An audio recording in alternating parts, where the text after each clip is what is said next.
बाप ने भी मुरली में बोला है, ಮತ್ತೆ ತಂದೆನೂ ಸಹ ಮುರಳಿಯಲ್ಲಿ ಹೇಳಿದ್ದಾರೆ, क्या कि सफेद स्टार छोटा सा मस्तक में लगा दो, ಏನಂತ ಹೇಳಿದ್ದಾರೆ, ಬಿಳಿ ಸ್ಟಾರನ್ನ ಚಿಕ್ಕದಾಗಿ ಹಣೆ ಮೇಲೆ ಹಚ್ಕೊಂಡ್ಬಿಡಿ, अच्छी तरह चिपक जाए, ಚೆನ್ನಾಗಿ ಅಂಟ್ಕೊಂಡ್ಬಿಡ್ಲಿ, अच्छे से याद आएगा। ಅವಾಗ ಚೆನ್ನಾಗಿ ನೆನಪು ಸಹ ಬರುತ್ತೆ।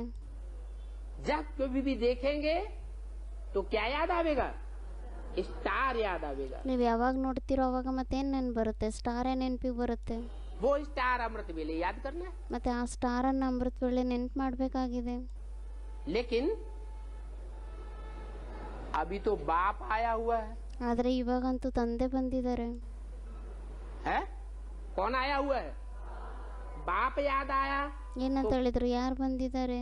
बाप जब याद आएगा तो कौन सा चेहरा याद आना चाहिए? ಮತ್ತೆ ತಂದೆ ನೆನಪು ಬರ್ತಾರೆ, ಮತ್ತೆ ತಂದೆ ನೆನಪು ಯಾವಾಗ ಬರುತ್ತೆ ಅವಾಗ ನಮಗೆ ಯಾವ ಮುಖ ನೆನಪು ಬರಬೇಕಾಗಿದೆ? बाप मुकर्रर रथ भी लेता है ತಂದೆ ಮುಖರ ರಥವನ್ನು ತಗೊಂತಾರೆ, और बाप टेम्परेरी रथ भी लेता है। ಮತ್ತೆ ತಂದೆ ಟೆಂಪರವರಿ ರಥವನ್ನು ತಗೊಂತಾರೆ। टेम्परेरी रथ अनेक हैं। ಟೆಂಪರರಿ ರಥ ಅಂತೂ ಅನೇಕ ಆಗಿದ್ದಾರೆ। क्या? रुद्रमाला के 108 मणके हैं, ರುದ್ರಮಾಲೆಯಲ್ಲಿ 108 ಮಣಿಗಳಾಗಿದ್ದಾರೆ। उनमें एक मणका है एक मुख वाला, ಅದರಲ್ಲಿ ಒಂದು ಮಣಿ ಆಗಿದೆ, ಒಂದು ಮುಖ ಉಳ್ಳುವಂಥದ್ದು, वो है मुकर्रर रथ। ಅವರಾಗಿದ್ದಾರೆ ಮುಖರ ರಥ। और बाकी मणके हैं अनेक मुख वाले। ಮತ್ತೆ ಬಾಕಿ ಮಿಕ್ಕದ ಮಣಿಗಳು ಯಾರೇ ಇದ್ದಾರೆ ಅವರೆಲ್ಲ ಅನೇಕ ಮುಖ ಉಳ್ಳುವಂತವರಾಗಿದ್ದಾರೆ। कोई 2, कोई 4, कोई 14। ಕೆಲವರು 2, ಕೆಲವರು 4, ಕೆಲವರು 14। तो जो अनेक मुख वाले मणके हैं ಮತ್ತೆ ಯಾರು ಅನೇಕ ಮುಖ ಉಳ್ಳುವಂತ ಮಣಿಗಳಾಗಿದ್ದಾರೆ वो टेम्परेरी रथ हैं शिव बाबा के, ಅವರು ಎಲ್ಲ ಶಿವಬಾಬರವರ ಟೆಂಪರರಿ ರಥ ಆಗಿದಾರ या मुकर्रर रथ? ಅಥವಾ ಮುಖರ ರಥ ಆಗಿದಾರ? टेम्परेरी रथ।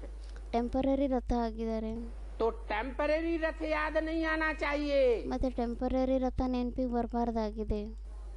क्या?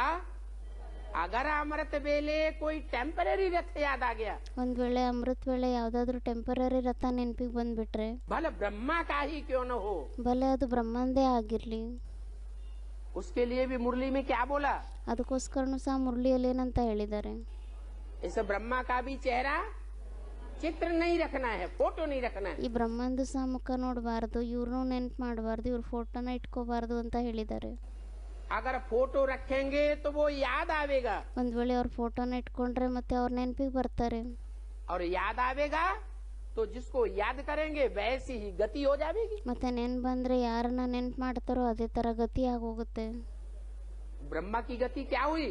ಬ್ರಹ್ಮನ ಗತಿ ಏನಾಗಿತ್ತು? हार्ट फेल हो गया। ಹಾರ್ಟ್ ಫೇಲ್ ಆಗೋಗಿತ್ತು। ब्रह्मा को फॉलो करने वालों की गति क्या हो रही है? ಬ್ರಹ್ಮನ್ನ ಫಾಲೋ ಮಾಡುವಂತವ್ರ ಗತಿ ಏನಾಗ್ತಾ ಇದೆ? हार्ट फेल हो रहे। ಹಾರ್ಟ್ ಫೇಲ್ ಆಗ್ತಾ ಇದ್ದಾರೆ।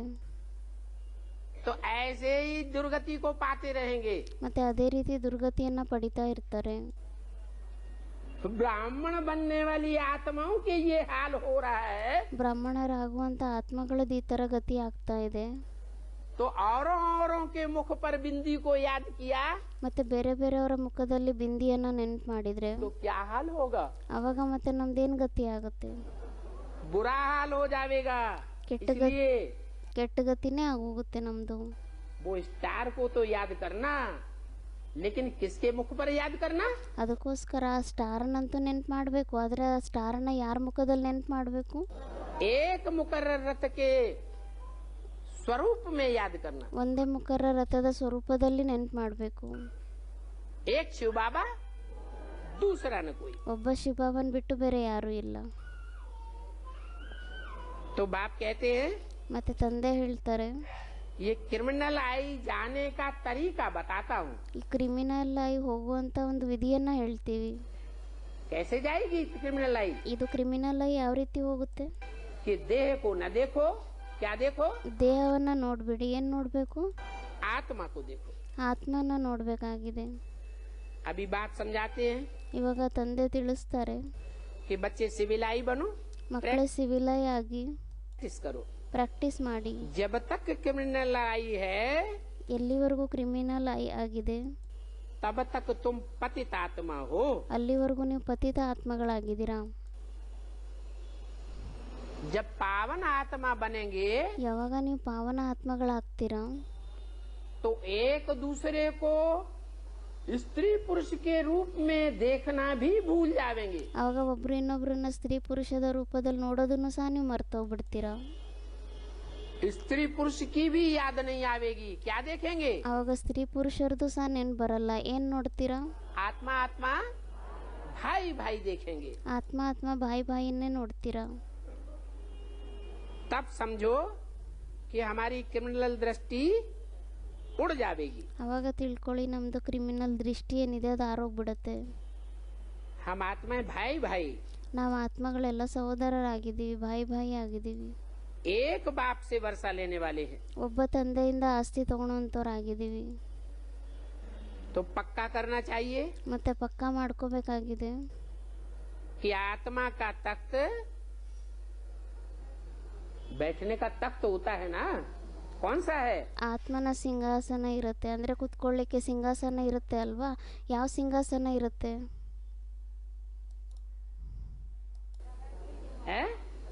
ब्रकुटी। ब्रकुटी है आत्मा का तख्त। ಯಾವ್ದಾಗಿದೆ? ಭ್ರುಕುಟಿ ಆಗಿದೆ. ಭ್ರುಕುಟಿ ಆಗಿದೆ ಆತ್ಮನ ಸಿಂಹಾಸನ. इसको कहा जाता है अकाल तख्त। ಇದಕ್ಕೆ ಹೇಳಲಾಗುತ್ತೆ ಅಕಾಲ್ ತಖ್ತ್ ಅಂತ. कैसा तख्त? ಯಾವ ತರ ಸಿಂಹಾಸನ ಆಗಿದೆ? अकाल। अकाल बने ಅಕಾಲ್ ತಖ್ತ್ ಆಗಿದೆ. ಅಂದ್ರೆ ಅಕಾಲ್ ಅಂದ್ರೇನು? जिस तख्त को काल खा ही नहीं सकता। ಯಾವ ಸಿಂಹಾಸನವನ್ನ, ಯಾವ ತಖ್ತನ್ನ ಕಾಲ ಅಂದ್ರೆ ಮೃತ್ಯು ತಿನ್ಲಿಕ್ಕೆ ಸಾಧ್ಯನೇ ಇಲ್ಲ. ऐसा अकाल तख्त बनना है। ಆ ತರ ಅಕಾಲ್ ತಖ್ತರಾಗಬೇಕಾಗಿದೆ. कितने होंगे अकाल तख्त? ಮತ್ತೆ ಆ ತರ ಅಕಾಲ್ ತಖ್ತ ಎಷ್ಟು ಜನ ಆಗಿರ್ತಾರೆ? कितने बनेंगे अकाल तख्त? ಎಷ್ಟು ಜನಗಳಾಗ್ತಾರೆ ಈ ತರ ಅಕಾಲ್ ತಖ್ತರು? 4.5 लाख आत्माएं होंगी 4.5 ಲಕ್ಷ ಆತ್ಮಗಳಾಗಿರ್ತಾರೆ जो अकाल तख्त की स्टेज ग्रहण करेंगी। ಅವರು ಅಕಾಲ್ ತಖ್ತನ ಸ್ಟೇಜ್ ಅನ್ನ ಗ್ರಹಣೆ ಮಾಡ್ಕೊಂತಾರೆ. क्या? जिनके तख्त को काल भी खा नहीं सकेगा। ಅವರ ಸಿಂಹಾಸನವನ್ನ ಕಾಲನು ಸಹ ತಿನ್ಲಿಕ್ಕೆ ಸಾಧ್ಯ ಇಲ್ಲ. वो अपनी स्वेच्छा से अपने शरीर को बर्फ में सुरक्षित रख देंगी। ಅವರು ಸ್ವಇಚ್ಛೆಯಿಂದ ತಮ್ಮ ಶರೀರವನ್ನ ಮಂಜುಗಡ್ಡೆಯಲ್ಲಿ ಸುರಕ್ಷಿತ ಮಾಡಿಬಿಟ್ಟಿಟ್ಬಿಡ್ತಾರೆ. परम धाम जावेंगी और वापस आकर के उसी तख्त पर फिर विराजमान हो जाएंगे। ಪರಮಧಾಮಕ್ಕೆ ಹೋಗ್ತಾರೆ, ಮತ್ತೆ ವಾಪಸ್ ಬಂದ್ಬಿಟ್ಟು ಅದೇ ಸಿಂಹಾಸನದ ಮೇಲೆ, ಅದೇ ತಖ್ತಿನ ಮೇಲೆ ಅವರು ವಿರಾಜಮಾನರಾಗ್ತಾರೆ. उनको कहेंगे अकाल तख्त। ಅವರಿಗೆ ಹೇಳಲಾಗುತ್ತೆ ಅಕಾಲ್ ತಖ್ತ್ ಅಂತ. जिनको काल भी महाकाल भी खा नहीं सकता। ಯಾರಿಗೆ ಮಹಾಕಾಲನು ಸಹ ತಿನ್ಲಿಕ್ಕೆ ಸಾಧ್ಯ ಇಲ್ಲ. तो अकाल आत्मा इस तख्त पर विराजमान है। ಮತ್ತೆ ಈ ಅಕಾಲ ಆತ್ಮ ಏನಿದೆ ಅದು ಈ ಸಿಂಹಾಸನದ ಮೇಲೆ ವಿರಾಜಮಾನ ಆಗಿದೆ. बाकी तो ये शरीर मिट्टी का पुतला है। ಬಾಕಿ ಅಂತೂ ಈ ಶರೀರ ಮಣ್ಣಿನ ಗೊಂಬೆ ಆಗಿದೆ. क्या? काय का पुतला है? ಇದು ಯಾವ ತರ ಗೊಂಬೆ ಆಗಿದೆ? मिट्टी का पुतला है। ಇದು ಮಣ್ಣಿನ ಗೊಂಬೆ ಆಗಿದೆ. सारा पार्ट आत्मा में भरा हुआ है। ಎಲ್ಲ ಪಾತ್ರ ಅಂತೂ ಆತ್ಮನಲ್ಲೇ ತುಂಬಿದೆ. बाप कहते हैं मैं हर 5,000 वर्ष के बाद आता हूँ। ತಂದೆ ಹೇಳ್ತಾರೆ, ನಾನು ಪ್ರತಿಯೊಂದು 5,000 ವರ್ಷದ ನಂತರ ಬರ್ತೀನಿ. तुमको स्मृति दिलाने ನಿಮ್ಗೆ ಸ್ಮೃತಿಯನ್ನ ತರಿಸ್ಲಿಕ್ಕೋಸ್ಕರ. कि तुम कैसे पतित बने, अब तुमको कैसे पावन बनना है। ಅಂದ್ರೆ ನೀವು ಯಾವ ತರ ಪತಿತರಾಗಿದ್ದೀರಾ, ಮತ್ತೆ ನಿಮ್ಗೆ ಯಾವ ತರ ಪಾವನರಾಗಬೇಕಾಗಿದೆ. कैसे पतित बने ಕೇಳ್ತಾ ಇದ್ರ, ಮತ್ತೆ ಯಾವ ತರ ಪತಿತರಾಗಿದ್ದೀರಾ ನೀವು? है? अनेकों के संग का रंग कैसे लगा? ಅನೇಕರ ಸಂಘದ ರಂಗ್ ಯಾವ ತರ ಅಂಟ್ಕೊಂಡಿದೆ?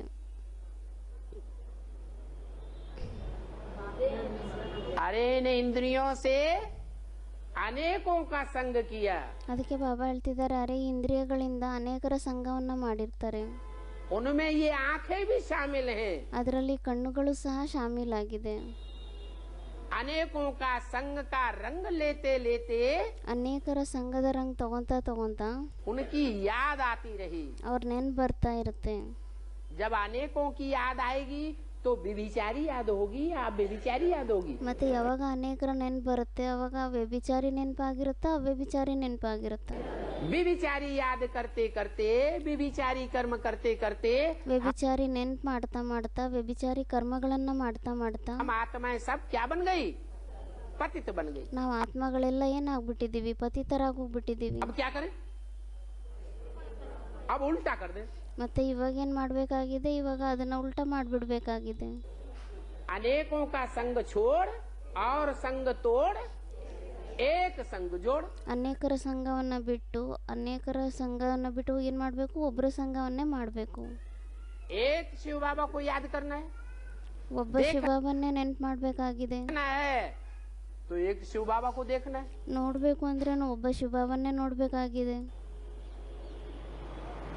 साथ लेना है तो एक शिव बाबा का साथ ले। बात ಜೊತೆ ತಗೋಬೇಕು ಅಂದ್ರೇನು ಒಬ್ಬ ಶಿವಬಾಬನ ಸಹಯೋಗ ತಗೋಬೇಕು, ಜೊತೆ ತಗೋಬೇಕು। करना है तो एक शिव बाबा से बात करनी है। ಒಂದ್ ವೇಳೆ ಮಾತಾಡ್ಬೇಕು ಅಂದ್ರೇನು ಒಬ್ಬ ಶಿವಬಾಬನ ಜೊತೆನೆ ಮಾತಾಡ್ಬೇಕು। औरों से अगर अंदर अंदर बात करते रहे, ಒಂದ್ ವೇಳೆ ಬೇರೆಯವ್ರ ಜೊತೆ ಒಳಗಡೆಯಿಂದ ಮನಸ್ಸಿನಿಂದ ಬೇರೆಯವ್ರ ಜೊತೆ ಮಾತಾಡ್ತಾ ಇದ್ರೆ, जिससे प्यार होता है ना, उसे रज रज के बातें करेंगे। ಯಾರ ಜೊತೆ ಪ್ರೀತಿ ಇರುತ್ತೆ ಅಲ್ವಾ ಅವ್ರ ಜೊತೆ ತುಂಬಾ ಸೆಳೆತದಿಂದ ಮಾತಾಡ್ತಾರೆ। इकट्ठे होके खूब नाक में नाक भिड़ा के बातें करते रहेंगे। ಒಟ್ಟಿಗೆ ಸೇರ್ಕೊಂಡು ಪೂರ್ತಿ ಮೂಗಲ್ ಅಂಟಿಸ್ಕೊಂಡು ಮಾತಾಡ್ತಾ ಇರ್ತಾರೆ।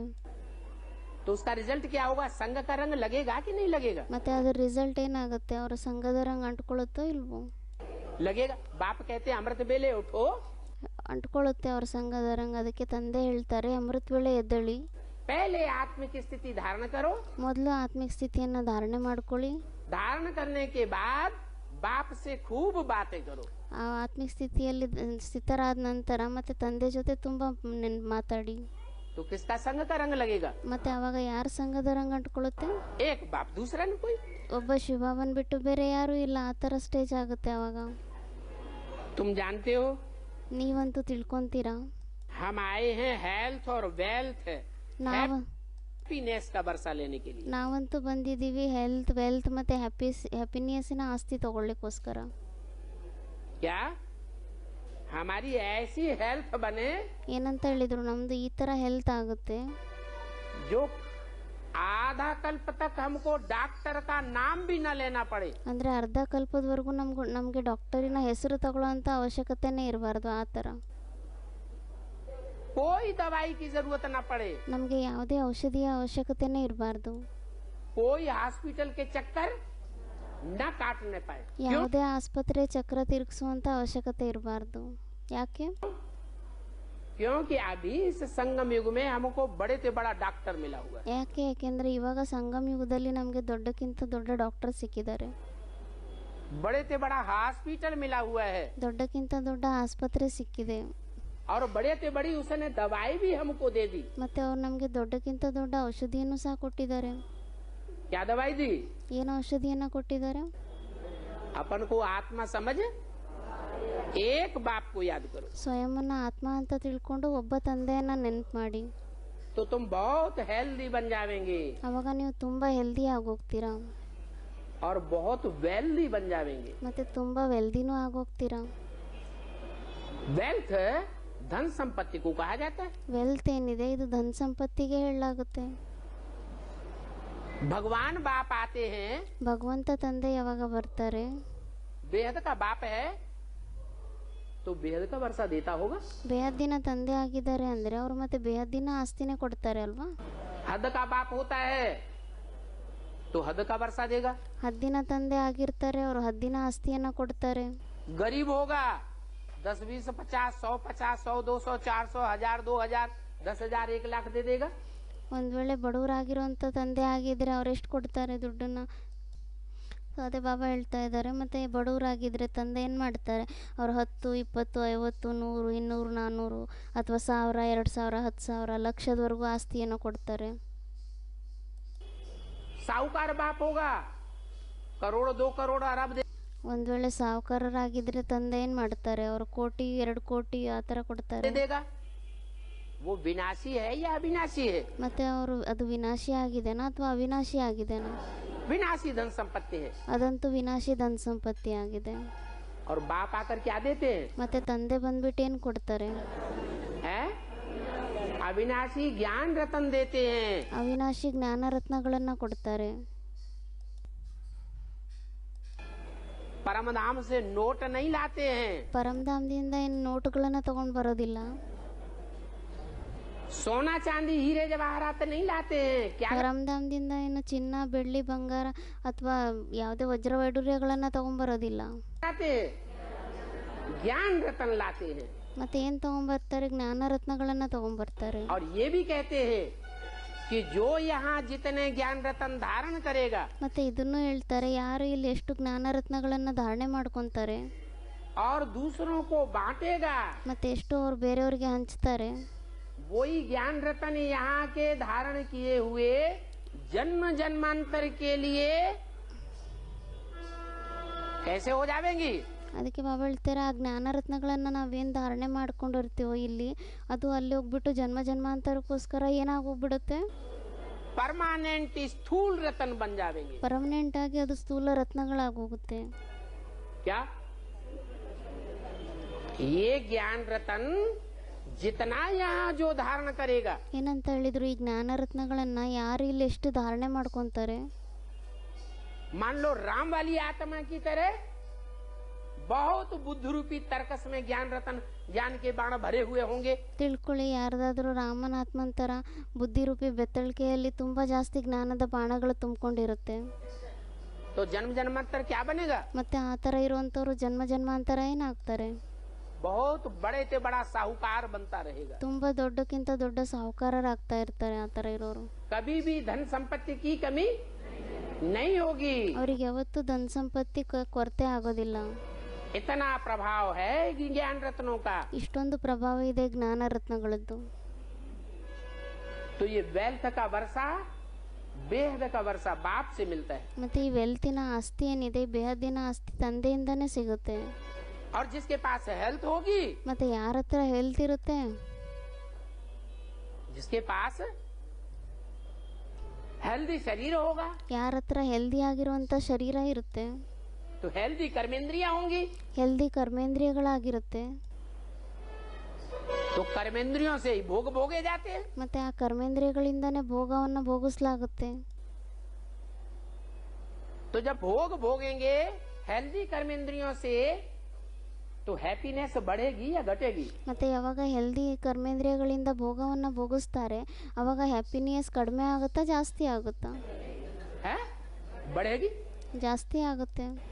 अगर हैप्पीनेस कायम रखनी है जन्म जन्मांतर के लिए, ಒಂದ್ ವೇಳೆ ಜನ್ಮ ಜನ್ಮಾಂತರಕ್ಕೋಸ್ಕರ ಹ್ಯಾಪಿನೆಸ್ ಅನ್ನ ಕಾಯಂ ಮಾಡಿ ಇಟ್ಕೋಬೇಕು ಅಂದ್ರೆ, इंद्रियों को पावरफुल बना के रखना है, ಇಂದ್ರಿಯಗಳನ್ನ ಪವರ್ಫುಲ್ ಮಾಡಿ ಇಟ್ಕೋಬೇಕು ಅಂದ್ರೆ, तो बाप ये तरीका बताते हैं ಮತ್ತೆ ತಂದೆ ಈ ವಿಧಿಯನ್ನ ಹೇಳ್ತಾರೆ, कि हेल्दी और वेल्दी बनो. ಹೆಲ್ದಿ ಮತ್ತೆ ವೆಲ್ದಿ ಆಗಿ ಅಂತ. अगर हेल्दी और वेल्दी बनेंगे ಒಂದ್ ವೇಳೆ ಹೆಲ್ದಿ ಮತ್ತೆ ವೆಲ್ದಿ ಆದ್ರೆ, तो जन्म जन्मांतर के लिए हैप्पीनेस मिलती रहेगी. ಮತ್ತೆ ಜನ್ಮ ಜನ್ಮಾಂತರಕ್ಕೋಸ್ಕರ ಹ್ಯಾಪಿನೆಸ್ ಸಹ ಸಿಗ್ತಾ ಇರುತ್ತೆ. तुम जितने भाग्यशाली बनोगे, ನೀವೆಷ್ಟು ಭಾಗ್ಯಶಾಲಿಗಳಾಗ್ತೀರಾ, उतना भाग्यशाली और कोई धर्म वाला नहीं बनता है. ಅಷ್ಟು ಭಾಗ್ಯಶಾಲಿ ಬೇರೆ ಯಾವುದೇ ಧರ್ಮದವರು ಸಹ ಆಗೋದಿಲ್ಲ. तो बोला सत्युग में तुमको तो अथाह सुख मिलता है, ಅದಕ್ಕೋಸ್ಕರ ಹೇಳಿದ್ರು, ಸತ್ಯುಗದಲ್ಲಂತೂ ನಿಮ್ಗೆ ಅತಃ ಸುಖ ಸಿಗುತ್ತೆ, अथाह धन मिलता है. ಅತಃ ಧನ ಸಂಪತ್ತಿ ಸಿಗುತ್ತೆ. वहाँ तुम 21 पीढ़ी सदा सुखी रहते हो. ಅಲ್ಲಂತೂ ನೀವು 21 ಜನ್ಮದವರೆಗೂ ತುಂಬಾ ಸುಖಿಯಾಗಿರ್ತೀರಾ.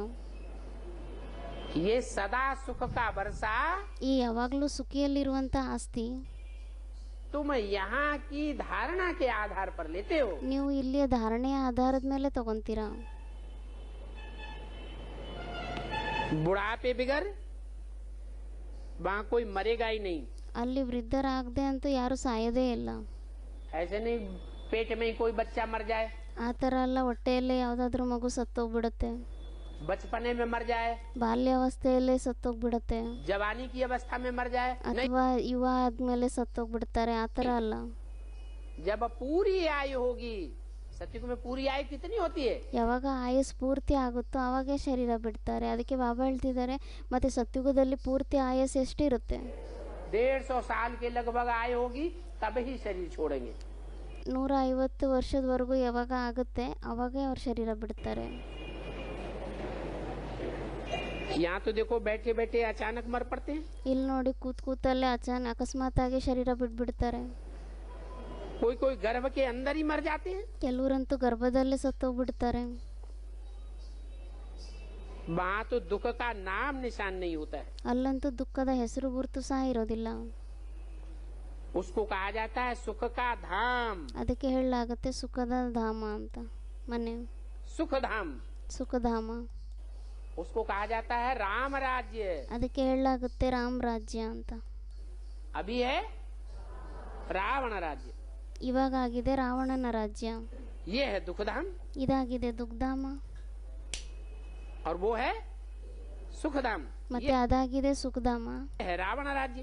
ಇದಾಗಿದೆ ರಾವಣನ ರಾಜ್ಯ. सत्युग में रावण होता ही नहीं है. ಸತ್ಯುಗದಲ್ಲಂತೂ ರಾವಣ ಇರೋದೇ ಇಲ್ಲ. है होता है. ಕೇಳ್ತಾ ಇದ್ದಾರೆ, ಬಾಬಾ ಇರ್ತಾರಾ? वहाँ तो 10 सिरों का राज्य नहीं होता है. ಅಲ್ಲಂತೂ 10 ತಲೆಗಳ ರಾಜ್ಯ ಇರೋದಿಲ್ಲ.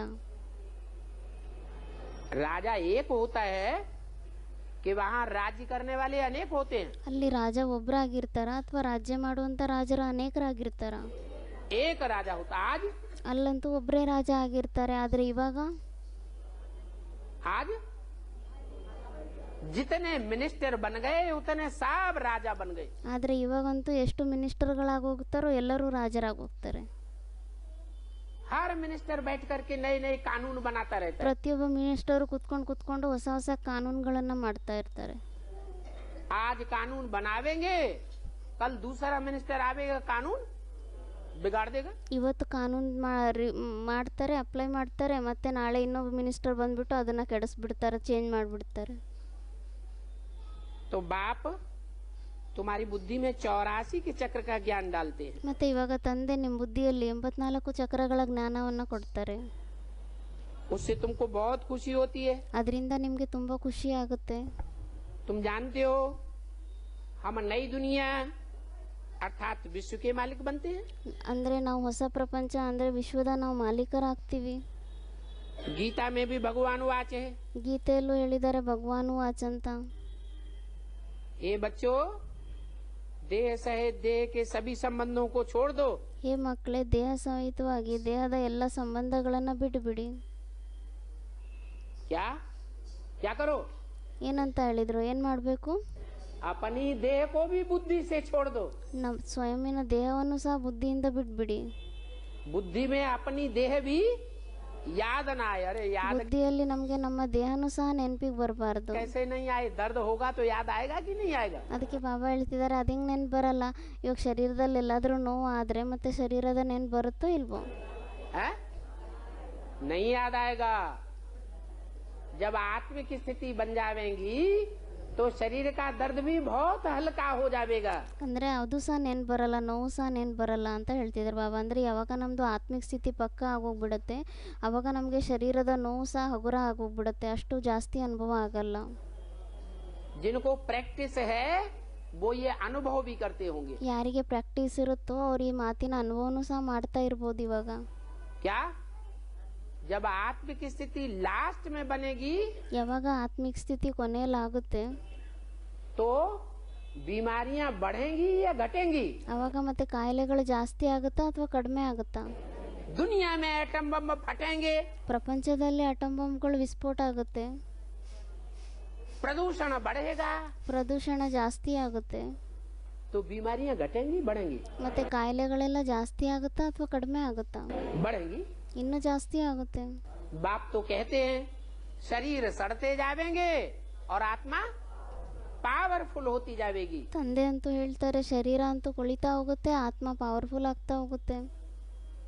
तो स्थिति कैसी होनी चाहिए? ಮತ್ತೆ ಆ ಸ್ಥಿತಿ ಯಾವ ತರ ಇರ್ಬೇಕಾಗಿದೆ? आत्मिक स्थिति इतनी गहरी होनी चाहिए कि जो देह में लगाओ बुद्धि का याद ही ना आवे। ಅಂದರೆ ನಮ್ದು ಇಷ್ಟು ಆಳವಾಗಿರುವಂಥ ಆತ್ಮಿಕ ಸ್ಥಿತಿ ಇರಬೇಕಾಗಿದೆ. ನಮಗೆ ಶರೀರದ ಕಡೆ ಬುದ್ಧಿನೇ ಹೋಗಬಾರ್ದು. ಶರೀರದ ದೇಹದ ಸಂಬಂಧ ಪದಾರ್ಥ ಏನು ನೆನಪಿಗೆ ಬರಬಾರ್ದು. इसके लिए अपन को आत्मा समझ, ಅದಕ್ಕೋಸ್ಕರ ಏನು ಮಾಡಬೇಕು, ಸ್ವಯಂನ ಆತ್ಮ ಅಂತ ತಿಳ್ಕೊಂಡು मामेकम याद करो। ಮಾಮೇಕಂ ನೆನ್ಪು ಮಾಡಿ. तुम्हारा सच्चा सच्चा खुदा दोस्त ನಿಮ್ಮ ಸತ್ಯವಾಗಿರುವಂಥ ಖುದಾ ದೋಸ್ತ್ ಯಾರಿದ್ದಾರೆ, वो है ಅವರೇ ಆಗಿದ್ದಾರೆ. क्या तुम्हारा सच्चा सच्चा खुदा दोस्त वो है। ನಿಮ್ಮ ಸತ್ಯವಾಗಿರುವಂಥ ಖುದಾ ದೋಸ್ತ್ ಯಾರಿದ್ದಾರೆ, ಅವರಾಗಿದ್ದಾರೆ. के तन में बोला, ಯಾರ ಶರೀರದಲ್ಲಿ ಹೇಳಿರೋದು, ब्रह्मा के तन में बोला। ಬ್ರಹ್ಮನ ತನುವಿನಲ್ಲಿ ಹೇಳಿದ್ರು. अरे ब्रह्मा के तन में ही बैठा हुआ था तो वो है क्यों। ಅದಕ್ಕೆ ಬಾಬಾ ಹೇಳ್ತಿದ್ದಾರೆ, ಅರೆ ಬ್ರಹ್ಮನ ತನುವಿನಲ್ಲೇ ಕುತ್ಕೊಂಡಿದ್ದಾರೆ ಅಂದಮೇಲೆ ಮತ್ತೆ ಅವರಾಗಿದ್ದಾರೆ ಅಂತ ಯಾಕೆ ಹೇಳಿದ್ರು.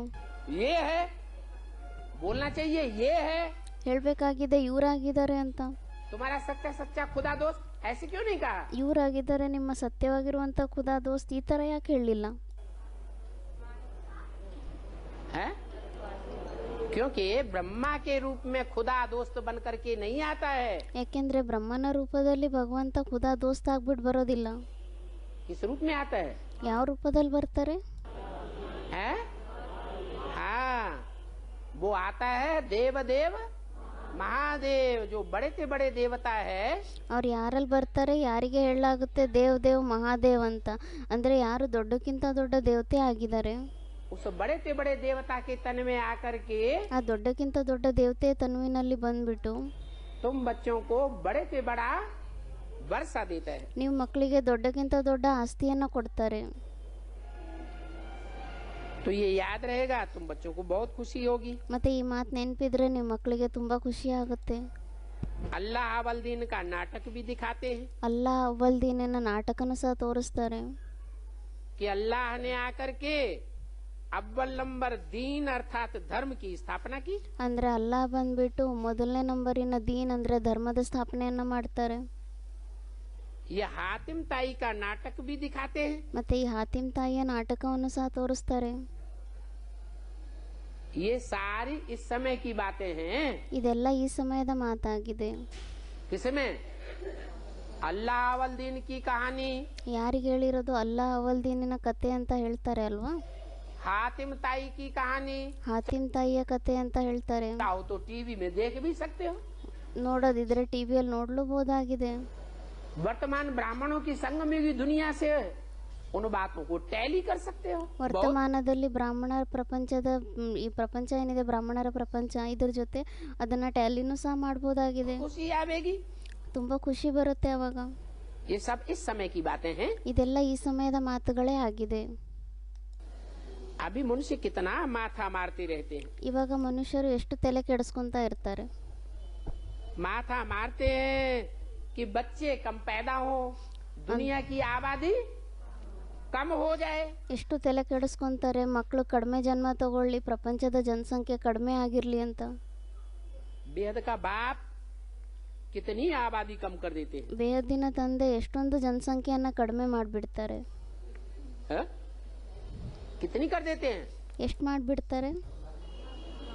है? अरे नई दुनिया बनेगी तो कितनी आबादी होगी। ಅದಕ್ಕೆ ಬಾಬಾ ಹೇಳ್ತಿದ್ದಾರೆ, ಅರೆ ಹೊಸ ಪ್ರಪಂಚ ಆದ್ರೆ ಎಷ್ಟು ಜನಸಂಖ್ಯೆ ಆಗಿರುತ್ತೆ. है 9 लाख, ಯಾರು ಅಂದ್ರು 9 ಲಕ್ಷ ಅಂತ. ಅದಕ್ಕೆ ಬಾಬಾ ಹೇಳ್ತಿದ್ದಾರೆ, ಅಚ್ಚ 9 ಲಕ್ಷ, 9 लाख में जाने वाले हो। ನೀವು 9 ಲಕ್ಷದಲ್ಲಿ ಹೋಗುವಂತವ್ರಾಗಿದ್ದೀರಾ. वही नई दुनिया याद आ रही है क्या। ಅದಕ್ಕೆ ಬಾಬಾ ಹೇಳ್ತಾರೆ, ಅದೇ ಹೊಸ ಪ್ರಪಂಚ ನೆನಪಿಗೆ ಬರ್ತಾ ಇದೆನಾ. उससे ऊंची और बढ़िया दुनिया नहीं होती है क्या। ಅದಕ್ಕಿಂತ ಉನ್ನತವಾಗಿರುವಂತದ್ದು, ಅದಕ್ಕಿಂತ ಚೆನ್ನಾಗಿರುವಂತ ಪ್ರಪಂಚ ಇರೋದಿಲ್ವಾ. है? होती है। ಕೇಳ್ತಾ ಇದಾರೆ ಬಾಬಾ, ಇರುತ್ತಾ. कौन सी होती है। हाँ, आप मुए मर गई दुनिया। ಅದಕ್ಕೆ ಬಾಬಾ ಹೇಳ್ತಿದ್ದಾರೆ, ಯಾವ್ದಾಗಿರುತ್ತೆ ಹೇಳ್ತಾರೆ ಅಲ್ವಾ, ಆಪ್ ಮುಯೇ ಮರ್ಗ ಈ ದುನಿಯಾ, ಅಂದ್ರೆ ನೀವು ಸತ್ತೋಗ್ಬಿಟ್ರೆ ದೇಹಾಭಿಮಾನದಿಂದ ಪ್ರಪಂಚನೇ ಇರೋದಿಲ್ಲ. आज से ही ये देह और देह के जो भी संबंधी हैं, ಇವತ್ತಿನಿಂದನೇ ಈ ದೇಹ ಮತ್ತೆ ದೇಹದ ಯಾವುದೇ ಸಂಬಂಧಿಗಳಿದ್ದಾರೆ, उनसे अगर बुद्धि योग टूट जाए, ಅವರೆಲ್ಲರಿಂದ ಒಂದ್ ವೇಳೆ ಬುದ್ಧಿಯೋಗ ದೂರ ಮಾಡಿಬಿಟ್ರೆ, नष्टो मोहा स्मृति लब्धा बन जाए, तो समझ लो कि दुनिया मर गई। ಇವತ್ತಿನಿಂದನೇ ನಾವು ನಷ್ಟೋಮೋಹ ಸ್ಮೃತಿ ಲಬ್ಧ ಆಗಿಬಿಟ್ರೆ, ದೇಹದಿಂದ, ದೇಹದ ಸಂಬಂಧಿಗಳಿಂದ, ಎಲ್ಲದರಿಂದನೂ ನಾವು ನಷ್ಟೋಮೋಹ ಸ್ಮೃತಿ ಲಬ್ಧ ಆಗಿಬಿಟ್ರೆ ತಿಳ್ಕೊಂಬಿಡಿ, ಇವತ್ತಿನಿಂದನೇ ನಾವು ಆಪ್ಮೋಹ ಮರಗೈ ದುನಿಯಾ ಅಂದರೆ ದೇಹಾಭಿಮಾನವನ್ನು ಬಿಟ್ಬಿಟ್ರೆ ನಮಗೆ ಸತ್ಯುಗ ಬಂದ್ಬಿಡುತ್ತೆ, ಪ್ರಪಂಚನೇ ಹೊರಟೋಗ್ಬಿಟ್ಟಂಗೆ ಆಗುತ್ತೆ. और दुनिया मर गई तो हमारा नंबर 8 में आ जाएगा। ಮತ್ತು ಯಾವಾಗ ಪ್ರಪಂಚನೇ ಸತ್ತೋಗ್ಬಿಡುತ್ತೆ ನಮಗೋಸ್ಕರ, ಆವಾಗ ನಮ್ಮ ನಂಬರ್ ಯಾವುದ್ರಲ್ಲಿ ಬಂದ್ಬಿಡುತ್ತೆ? 8ರಲ್ಲಿ ಬಂದ್ಬಿಡುತ್ತೆ. बाबा ने तो मुरली में सन 76 के लिए ही बोल दिया था। ಬಾಬಾ ಅಂತೂ ಮುರಳಿಯಲ್ಲಿ 76ನೇ ಇಸ್ವಿಗೋಸ್ಕರನೂ ಹೇಳ್ಬಿಟ್ಟಿದ್ರು. क्या बोला था? ಏನಂತ ಹೇಳಿದ್ರು? पुरानी दुनिया खलास हो जाएगी और नई दुनिया ಹಳೆ ಪ್ರಪಂಚ ನಷ್ಟ ಆಗೋಗ್ಬಿಡುತ್ತೆ, ಮತ್ತೆ ಹೊಸ ಪ್ರಪಂಚ स्थापन हो जाएगी। ಸ್ಥಾಪನೆ ಆಗೋಗ್ಬಿಡುತ್ತೆ. तो ये बात कैसे साबित हुई ಮತ್ತೆ ಈ ಮಾತು ಯಾವ ಥರ ಸಿದ್ಧ ಆಗುತ್ತೆ? है? अरे यही एक बात थी, यही एक फिक्रा था ಅದಕ್ಕೆ ಬಾಬಾ ಹೇಳ್ತಿದ್ದಾರೆ, ಇದೇ ಒಂದು ಮಾತಾಗಿತ್ತು, ಇದೇ ಒಂದು ಗಾದೆ जो ಮಾತಾಗಿತ್ತು. प्रैक्टिकल जीवन में कोई ने धारण किया होगा। ಅದನ್ನ ಪ್ರಾಕ್ಟಿಕಲ್ ಜೀವನದಲ್ಲಿ ಯಾರಾದರೂ ಧಾರಣೆಯನ್ನ ಮಾಡ್ಕೊಂಡಿರ್ತಾರೆ. आप मुए मर गई दुनिया। ಆಪ್ ಮುಯೆ ಮರ್ಗೈ ದುನಿಯಾ ಅಂದ್ರೆ ನಾವು ದೇಹಾಭಿಮಾನವನ್ನ ಬಿಟ್ಬಿಟ್ರೆ ಪ್ರಪಂಚನೇ ಇರೋದಿಲ್ಲ. उस दुनिया से अपने को मार दिया, ಆ ಪ್ರಪಂಚದಿಂದ ನಾವು ಸ್ವಯಂವನ್ನ ಸಾಯಿಸ್ಬಿಡ್ತೀವಿ, जीते जी मर गए। ಜೀತೆ ಜಿ ಸತ್ತೋಗ್ಬಿಡ್ತೀವಿ. समझ लिया कि ये दुनिया हमारे लिए मर गई, ತಿಳ್ಕೊಂಡ್ಬಿಡ್ತಾರೆ ಈ ಪ್ರಪಂಚ ನಮಗೋಸ್ಕರ ಇಲ್ವೇ ಇಲ್ಲ, ಸತ್ತೋಗ್ಬಿಟ್ಟಿದೆ ಅಂತ. कोई काम की नहीं। ಈ ಪ್ರಪಂಚ ನಮ್ಗೆ ಯಾವುದೇ ಕೆಲ್ಸಕ್ಕಿಲ್ಲ. ये आज नहीं तो कल मरे पड़े हैं। ಇವರು ಇವತ್ತಿಲ್ಲ ಅಂದಮೇಲೆ ನಾಳೆ ಅಂತೂ ಎಲ್ಲರೂ ಸತ್ತೋಗಿರೋಂಥವ್ರೇ ಆಗಿದ್ದಾರೆ. इनसे अभी हमें कुछ लेना देना नहीं है। ಇವರಿಂದ ನಮ್ಗೇನು ಕೊಡೋದು ತಗೊಳ್ಳೋದು ಏನೂ ಇಲ್ಲ. चाहे बाहर की 500 करोड़ की दुनिया हो, ಬಲೆ ಹೊರಗಡೆಯ 500 ಕೋಟಿಯ ಪ್ರಪಂಚನೇ ಆಗಿರ್ಲಿ, और चाहे ब्राह्मणों की वो सफेद कपड़ों वाली दुनिया हो, ಅಥವಾ ಬ್ರಾಹ್ಮಣರ ಬಿಳಿ ಬಟ್ಟೆ ಹಾಕೊಳ್ಳುವಂಥ ಪ್ರಪಂಚನೇ ಆಗಿರ್ಲಿ, इस दुनिया से हमको कुछ लेना देना नहीं है। ಈ ಪ್ರಪಂಚದಿಂದ ನಮ್ಗೇನು ಕೊಡೋದು ತಗೊಳ್ಳೋದು ಅಂತೂ ಇಲ್ವೇ ಇಲ್ಲ. तो देखो, तुम सारे विश्व में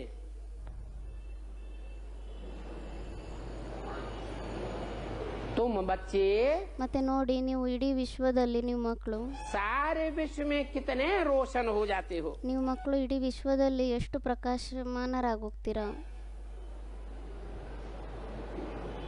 ज्यादा से ज्यादा जो नई दुनिया बनेगी, ಹೆಚ್ಚಿಗಿಂತ ಹೆಚ್ಚು ಯಾವುದು ಹೊಸ ಪ್ರಪಂಚ ತಯಾರಾಗುತ್ತೆ, कला संपूर्ण, 16 ಕಲ ಸಂಪೂರ್ಣರಾಗಿರುವಂಥ ಪ್ರಪಂಚ, उसकी ज्यादा से ज्यादा आबादी कितनी होगी? ಅದರಲ್ಲಿ ಹೆಚ್ಚಿಗಿಂತ ಹೆಚ್ಚು ಜನಸಂಖ್ಯೆ ಎಷ್ಟಾಗಿರುತ್ತೆ? है? है? ज्यादा से ज्यादा आबादी ಅದಕ್ಕೆ ಕೇಳ್ತಾ ಇದ್ದಾರೆ ಬಾಬಾ, ಹೆಚ್ಚಿಗಿಂತ ಹೆಚ್ಚು ಜನಸಂಖ್ಯೆ ಎಷ್ಟಾಗಿರುತ್ತೆ? 10 करोड़। 10 ಕೋಟಿ ಆಗಿರುತ್ತಾ? नई दुनिया 16 कला संपूर्ण, ಹೊಸ ಪ್ರಪಂಚ 16 ಕಲ ಸಂಪೂರ್ಣ ಆಗಿರುವಂಥ ಪ್ರಪಂಚ. जो पैदा होने वाले बच्चे हैं वो 16 कला संपूर्ण नहीं होते। ಅದಕ್ಕೆ ಬಾಬಾ ಹೇಳ್ತಿದ್ದಾರೆ, ಯಾರು ಜನ್ಮ ತಗೊಳ್ಳೋಂಥ ಮಕ್ಕಳಾಗಿದ್ದಾರೆ ಅವ್ರು 16 ಕಲ ಸಂಪೂರ್ಣರಾಗಿರಲ್ವಾ? तो उनको क्यों निकाल दिया? ಮತ್ತೆ ಅವರನ್ನ ಯಾಕೆ ತೆಗೆದ್ಬಿಟ್ಟಿದ್ದಾರೆ? ऐसे कोई माँ बाप होते होंगे ಈ ಥರ ತಂದೆ ತಾಯಿ ಯಾರಾದರೂ ಆಗಿರ್ತಾರಾ? जो अपन को 16 कला संपूर्ण बनाना चाहे और अपने बच्चों को कहें तुम सत्यानाश हो जाओ। ಅಂದರೆ ಯಾರಾದರೂ ಈ ಥರ ತಂದೆ ತಾಯಿ ಇರ್ತಾರ, ಅವ್ರ ಸ್ವಯಂವನ್ನ ನಾವು 16 ಕಲ ಸಂಪೂರ್ಣರಾಗಬೇಕು ಅಂತ ತಿಳ್ಕೊಂಡಿರ್ತಾರೆ, ಆ ಥರ ಆಗ್ತಾರೆ, ಮತ್ತು ಅವ್ರು ತಮ್ಮ ಮಕ್ಕಳಿಗೆ ಹೇಳ್ತಾರೆ ನೀವು ಗುಂಡಿಯಲ್ಲಿ ಬೀಳು ಅಂತ. कितने होंगे? 9 लाख होंगे। ಎಷ್ಟು ಜನ ಆಗಿರ್ತಾರೆ? 9 ಲಕ್ಷ ಆಗಿರ್ತಾರೆ. ज्यादा से ज्यादा आबादी। ಹೆಚ್ಚಿಗಿಂತ ಹೆಚ್ಚು ಜನಸಂಖ್ಯೆ 9 ಲಕ್ಷ. तो बाप कहते हैं आज की दुनिया की आबादी 500-700 करोड़। ಅದಕ್ಕೋಸ್ಕರ ತಂದೆ ಹೇಳ್ತಾರೆ, ಇವಾಗಿನ ಪ್ರಪಂಚದ ಜನಸಂಖ್ಯೆ ಎಷ್ಟಿದೆ? 500-700 ಕೋಟಿ ಆಗಿದೆ. 500-700 करोड़ में से 1 करोड़ भी नहीं बचेंगे। 500-700 ಕೋಟಿಯಲ್ಲಿ 1 ಕೋಟಿನೂ ಸಹ ಉಳಿಯೋದಿಲ್ಲ. क्या 500-700 करोड़ में से 100 करोड़ की तो बात ही छोड़ो। ಅದಕ್ಕೆ ಬಾಬಾ ಹೇಳ್ತಿದ್ದಾರೆ 500-700 ಕೋಟಿಯಲ್ಲಿ 100 ಕೋಟಿದಂತೂ ಮಾತೇ ಬಿಟ್ಬಿಡಿ. 100 करोड़ नहीं, 1 करोड़ भी नहीं बचेंगे। कितने बचेंगे? ಅದಕ್ಕೆ ಬಾಬಾ ಹೇಳ್ತಾರೆ 100 ಕೋಟಿ ಬಿಟ್ಬಿಡಿ, 1 ಕೋಟಿನೂ ಸಹ ಉಳಿಯೋದಿಲ್ಲ ಅಷ್ಟರಲ್ಲಿ. 1 करोड़ का भी 10वां हिस्सा भी नहीं बचेंगे। ಎಷ್ಟು ಜನ ಉಳಿತಾರೆ ಮತ್ತೆ? ಈ 1 ಕೋಟಿಗೆ 10ನೇ ಭಾಗನೂ ಸಹ ಉಳಿಯಲ್ಲ. 10 लाख भी नहीं होंगे। 10 ಲಕ್ಷನೂ ಸಹ ಇರೋದಿಲ್ಲ. कितने होंगे? 9 लाख। ಎಷ್ಟು ಜನ ಆಗಿರ್ತಾರೆ ಸತ್ಯುಗದಲ್ಲಿ? 9 ಲಕ್ಷ ಇರುತ್ತೆ ಅಷ್ಟೇ ಜನಸಂಖ್ಯೆ.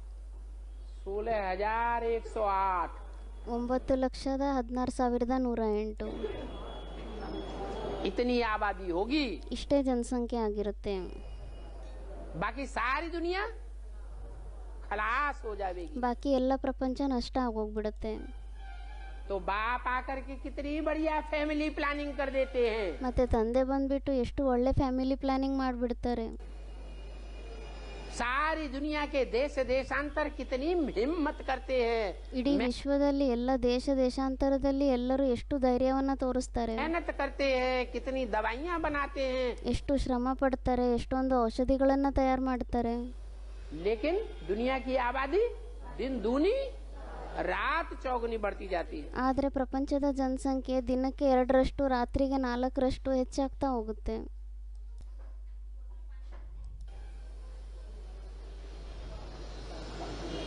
तो देखो 9 लाख आबादी जाकर रहती है। ಮತ್ತೆ ನೋಡಿ 9 ಲಕ್ಷ ಜನಸಂಖ್ಯೆ ಹೋಗ್ಬಿಟ್ಟಿರುತ್ತೆ ಅಲ್ಲಿ. बाकी इतने 500-700 करोड़ मनुष्य नहीं होंगे। ಬಾಕಿ ಇಷ್ಟೊಂದು ಜನ 500-700 ಕೋಟಿ ಮನುಷ್ಯರಂತೂ ಅಲ್ಲಿ ಇರೋದೇ ಇಲ್ಲ. सभी मुक्ति शांति धाम चले जाते हैं। ಎಲ್ಲರೂ ಮುಕ್ತಿಧಾಮ ಅಥವಾ ಶಾಂತಿಧಾಮಕ್ಕೆ ಹೊರಟೋಗ್ಬಿಡ್ತಾರೆ. तो ये करामात बाप की है। ಮತ್ತೆ ಈ ಕರ್ತವ್ಯ ಎಲ್ಲ ತಂದೆದೇ ಆಗಿದೆ.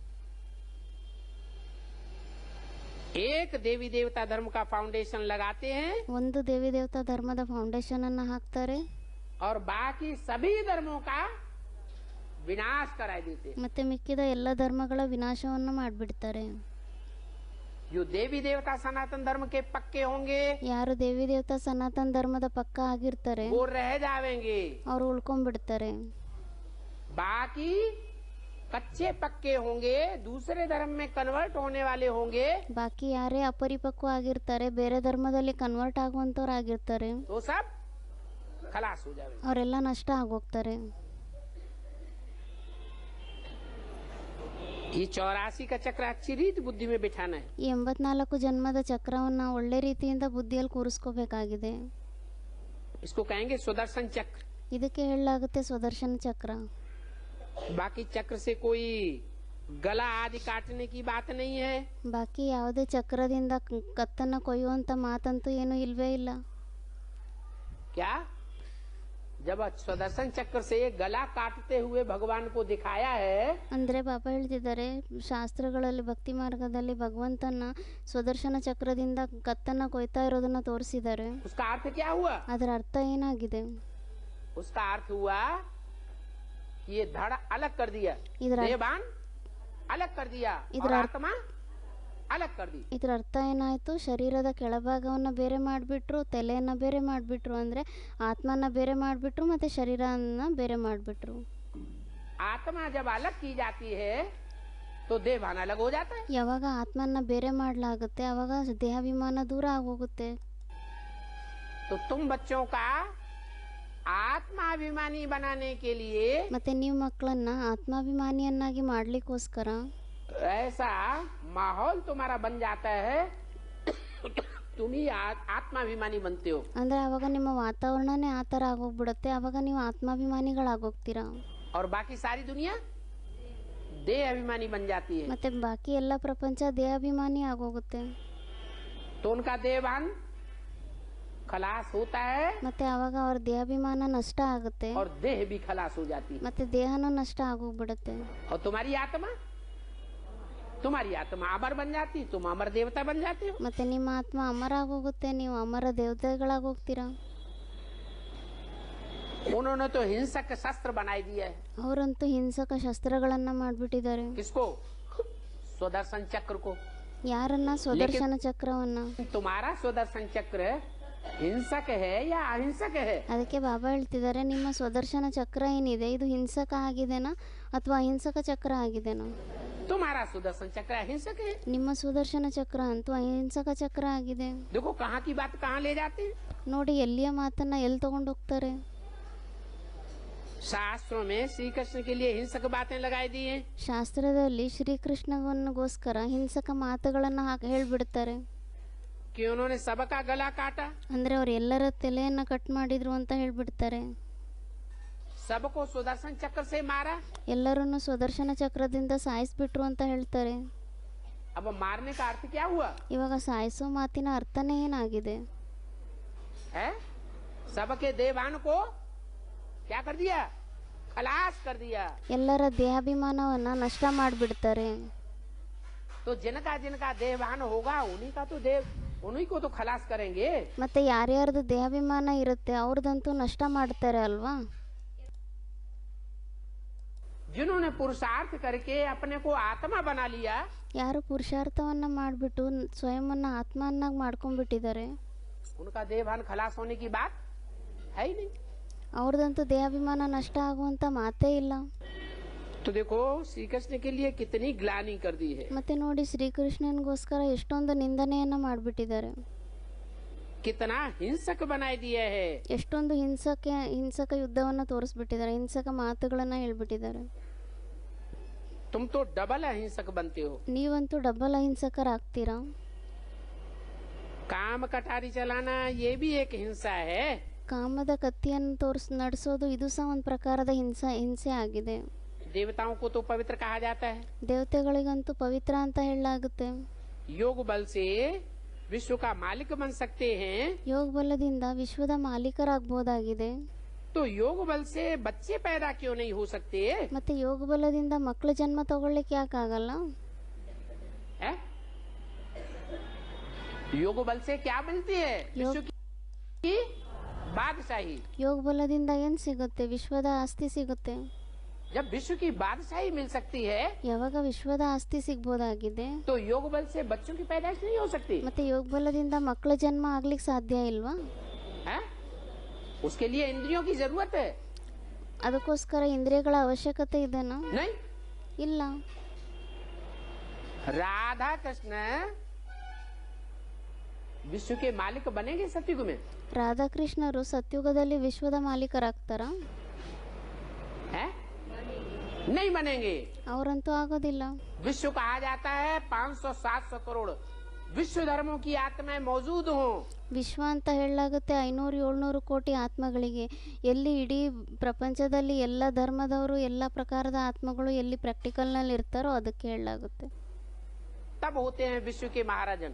ಆವಾಗ ಹೇಳಲಾಗುತ್ತೆ ಅವರಿಗೆ ವಿಶ್ವದ ಮಹಾರಾಜನ್ ಅಂತ. तो राधा कृष्ण वाली आत्माएं जो पहले पत्ते हैं सृष्टि के, ಮತ್ತೆ ರಾಧಾಕೃಷ್ಣನ ಆತ್ಮಗಳು ಯಾರು ಮೊದಲನೇ ಎಲೆ ಆಗಿರ್ತಾರೆ ಸೃಷ್ಟಿಯದು, वो भी विश्व के मालिक नहीं बनते। ಅವರು ಸಹ ವಿಶ್ವದ ಮಾಲೀಕರಾಗೋದಿಲ್ಲ. वो भी इंद्रियों से पैदाइश करते हैं। ಅವರು ಸಹ ಇಂದ್ರಿಯಗಳಿಂದಾನೇ ಜನ್ಮ ತಗೊಂತಾರೆ. कौन सी इंद्रियों से? ಯಾವ ಇಂದ್ರಿಯಗಳಿಂದ? आँख के प्यार से बच्चे पैदा होते हैं। ಅವರು ಕಣ್ಣಿನ ಪ್ರೀತಿಯಿಂದ ಮಕ್ಕಳಿಗೆ ಜನ್ಮ ಕೊಡ್ತಾರೆ. वहाँ मुख का प्यार होता है। ಅಲ್ಲಿ ಮುಖದ ಪ್ರೀತಿ ಇರುತ್ತೆ. तुम तो विश्व के मालिक बनने वाले बच्चे हो। ನೀವಂತೂ ವಿಶ್ವದ ಮಾಲೀಕರಾಗುವಂತ ಮಕ್ಕಳಾಗಿದ್ದೀರಾ. यथा राजा तथा प्रजा। ಯಥಾ ರಾಜ ತಥಾ ಪ್ರಜಾ ಆಗಿದ್ದೀರಾ. जो विश्व का मालिक होगा ಯಾರು ವಿಶ್ವದ ಮಾಲೀಕರಾಗಿರ್ತಾರೆ उसकी प्रजा भी क्या समझेगी? ಆ ವಿಶ್ವದ ಮಾಲೀಕನ ಪ್ರಜೆಗಳು ಯಾರು ಇರ್ತಾರೆ ಅವ್ರು ಏನಂತ ತಿಳ್ಕೊಂತಾರೆ? मैं कोई साधारण प्रजा नहीं हूँ। ನಾನೇನು ಸಾಧಾರಣ ಪ್ರಜೆ ಆಗಿಲ್ಲ. कैसी प्रजा हूँ? ನಾನು ಯಾವ ತರ ಪ್ರಜೆ ಆಗಿದ್ದೀನಿ?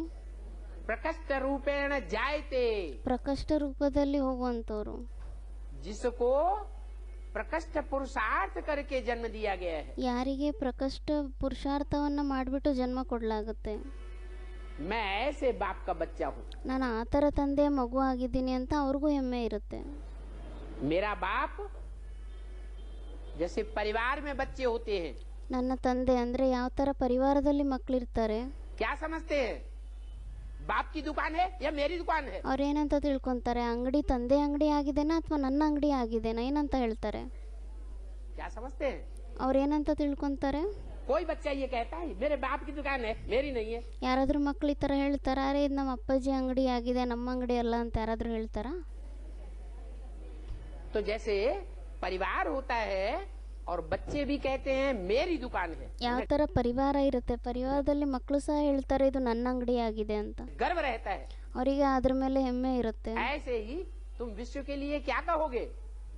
सारे विश्व पर किसका राज्य है? ಅದೇ ಥರ ನೀವು ವಿಶ್ವಕ್ಕೋಸ್ಕರ ಏನಂತ ಹೇಳ್ತೀರಾ, ಇಡೀ ವಿಶ್ವದ ಮೇಲೆ ಯಾರ ರಾಜ್ಯ ಇದೆ? ऐसे नहीं हमारे बाप का राज्य हमारा कहाँ है. ಈ ಥರ ಹೇಳ್ತೀರಾ, ಇದು ಆದರೆ ಅದಂತ ನಮ್ಮ ತಂದೆ ರಾಜ್ಯ ಆಗಿದೆ ನಮ್ಮ ರಾಜ್ಯ ಎಲ್ಲಿದೆ ಅಂತ.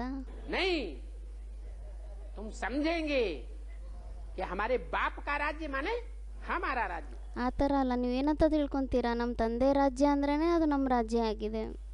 हमारे अंदर जो संकल्प होंगे वो बाप के अंदर संकल्प होंगे. ನಮ್ಮಲ್ಲಿ ಏನು ಸಂಕಲ್ಪ ಇರುತ್ತೋ ನಮ್ಮ ಮನಸ್ಸಿನಲ್ಲಿ ಅದು ತಂದೆ ಮನಸ್ಸಿನಲ್ಲೂ ಅದೇ ಸಂಕಲ್ಪ ಇರುತ್ತೆ. जो बाप के अंदर संकल्प होगा वही हमारे अंदर संकल्प होगा. ಮತ್ತೆ ತಂದೆ ಒಳಗಡೆ ಏನು ಸಂಕಲ್ಪ ಇರುತ್ತೆ ಮನಸ್ಸಿನಲ್ಲಿ ಅದೇ ಸಂಕಲ್ಪ ನಮ್ಮಲ್ಲೂ ಇರುತ್ತೆ. हमारी एक्टिविटी और बाप की एक्टिविटी अंतर वाली नहीं होगी. ನಮ್ಮ ಆಕ್ಟಿವಿಟಿ ಮತ್ತೆ ತಂದೆಯ ಆಕ್ಟಿವಿಟಿ ಅದರಲ್ಲಿ ವ್ಯತ್ಯಾಸನೇ ಇರೋದಿಲ್ಲ. हम एक दूसरे के विरोधी नहीं होंगे. ನಾವು ಒಬ್ಬರಿಗೆ ವಿರೋಧಿಗಳಾಗಿರೋದಿಲ್ಲ. जो बाप का कर्म सो हमारा कर्म हो. ತಂದೆಯ ಕರ್ಮ ಏನಾಗಿರುತ್ತೋ ಅದೇ ನಮ್ಮ ಕರ್ಮನೂ ಆಗಿರುತ್ತೆ. तो योग बल से तुम क्या नहीं कर सकते हो. ಮತ್ತೆ ಯೋಗ ಬಲದಿಂದ ನೀವೇನ್ ಮಾಡ್ಲಿಕ್ಕಾಗಲ್ಲ, ಎಲ್ಲ ಮಾಡ್ಬೋದಾಗಿದೆ. साक्षात्कार होगा, अभी बच्चा होना है या बच्ची होनी है. ಸಾಕ್ಷಾತ್ಕಾರಗಳಾಗುತ್ತೆ, ಇವಾಗ ಗಂಡು ಮಗು ಆಗ್ಬೇಕಾಗಿದೆನಾ ಹೆಣ್ಮಗು ಆಗ್ಬೇಕಾಗಿದೆನಾ ಅಂತ. बाबा तो समझते हैं. ಬಾಬಾ ಅಂತ ತಿಳ್ಕೊಂತಾರೆ. अब ये पुराना शरीर छोड़ेंगे ಇವಾಗ ಈ ಹಳೆ ಶರೀರವನ್ನ ಬಿಡ್ತಾರೆ. और गोल्डन स्पून इन माउथ होगा. ಮತ್ತೆ ಗೋಲ್ಡನ್ ಸ್ಪೂನ್ ಇನ್ ಮೌತ್ ಆಗಿರುತ್ತೆ. तुम भी समझते हो. ಮತ್ತೆ ನೀವು ಸಹ ತಿಳ್ಕೊಂತೀರಾ. हम अमरलोक में जन्म लेंगे. ನಾವು ಅಮರಲೋಕದಲ್ಲಿ ಜನ್ಮ ತಗೊಂತೀವಿ. गोल्डन स्पून इन माउथ होगा. ಗೋಲ್ಡನ್ ಸ್ಪೂನ್ ಇನ್ ಮೌತ್ ಆಗಿರುತ್ತೆ. प्रजा के पास थोड़े ही इतना धनमाल रहता है. ಪ್ರಜೆಗಳ ಹತ್ರ ಏನು ಇಷ್ಟೊಂದು ಧನ ಸಂಪತ್ತಿ ಏನಾದರೂ ಇರುತ್ತಾ? ಇರಲ್ಲ. बाकी हाँ वहाँ सुख होगा. ಬಾಕಿ ಅಲ್ಲಂತೂ ಸುಖ ಇರುತ್ತೆ. आयु बड़ी होगी. ಅಲ್ಲಂತೂ ಆಯಸ್ಸು ಜಾಸ್ತಿ ಆಗಿರುತ್ತೆ. राजा रानी साहूकार प्रजा गरीब आदि सब सुखी रहेंगे. ಅಲ್ಲಂತೂ ರಾಜ ರಾಣಿ ಪ್ರಜೆಗಳು ಬಡವರು ಎಲ್ಲರೂ ಸುಖಿಯಾಗಿರ್ತಾರೆ. दुख की कोई बात नहीं होगी. ಅಲ್ಲಂತೂ ದುಃಖದ ಏನು ಮಾತೇ ಇರಲ್ಲ. अच्छा, मीठे मीठे सिकिल दे रूहानी बच्चों को रूहानी बाप दादा का याद प्यार. Good morning. ಓಂ ಶಾಂತಿ. ಇವತ್ತಿಂದು ವಿಸಿಡಿ ನಂಬರ್ ಆಗಿತ್ತು 1217 ಸತ್ನಾ ಮಧ್ಯಪ್ರದೇಶ್. ಮುರಳಿ ತಾರೀಕಾಗಿತ್ತು 11/9/1968. ನುಡಿಸಿರುವಂಥ ತಾರೀಖ್ 10/12/2009. ಓಂ ಶಾಂತಿ.